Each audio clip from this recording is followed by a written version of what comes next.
किशमिश making process. दोस्तों, किशमिश कितना फायदेमंद होता है ये तो आपको पता ही होगा, लेकिन क्या आपको पता है जो अंगूर हम बाजार से लाते हैं उनसे किशमिश नहीं बनते। अगर आप उन अंगूर से किशमिश बनाने की कोशिश करोगे तो अंगूर ऐसे ही खराब हो जाएंगे। दोस्तों, भारत में अर्कावती और सुल्ताना इन्हीं दो अंगूर की किस्मों से किशमिश बनाई जाती है। तो दोस्तों, किशमिश बनाने के लिए सबसे पहले इन अंगूरों की खेती की जाती है और जब ये सारे अंगूर पक जाते हैं तब बारी आती है इनकी हार्वेस्टिंग की, जिसके लिए वर्कर सभी अंगूरों के गुच्छों को तोड़ तोड़ कर कैरेट में भरते जाते हैं, जिसके बाद इन्हें गाड़ी पर लोड करके प्रोसेसिंग एरिया में लाया जाता है और फिर इन अंगूरों से भरे कैरेट को बारी बारी से इथाइल ओलिएट और पोटेशियम कार्बोनेट के मिक्सचर में डुबोकर 3 से 5 मिनट तक छोड़ दिया जाता है। ऐसा करने से अंगूरों के सारे बैक्टीरिया और फंगस नष्ट हो जाते हैं और इन केमिकल की वजह से अंगूरों की सूखने की प्रोसेस भी काफी तेज हो जाती है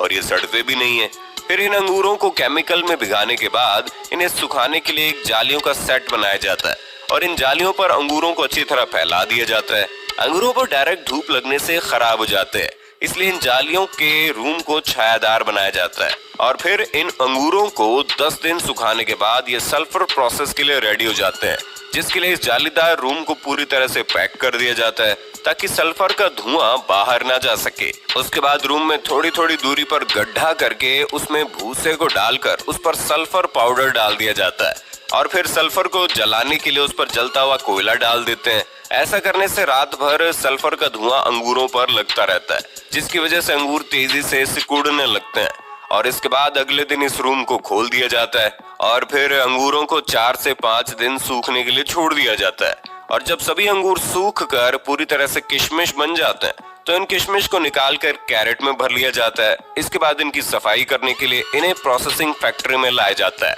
फैक्ट्री में लाने के बाद सबसे पहले किशमिश को क्लीनिंग मशीन में डाला जाता है, जहां ये किशमिश कन्वेयर बेल्ट की मदद से जब वाइब्रेटिंग मशीन तक पहुंचते हैं तो ये मशीन अपने आप वाइब्रेटिंग सिस्टम की मदद से किशमिश में मौजूद डंडियों और कचरों को अलग कर देती है और फिर इन अलग हुए किशमिश को वाटर प्रोसेसिंग से गुजारा जाता है ताकि किशमिश पर लगे केमिकल और धूल वगैरह अच्छी तरह से साफ हो जाए। और क्लीनिंग पूरी तरह से कंप्लीट होने के बाद इन गीले गीले किशमिश को ड्रायर मशीन में सुखाया जाता है और फिर किशमिश सूख जाने के बाद फाइनली इनकी पैकिंग करके इन्हें मार्केट में भेज दिया जाता है।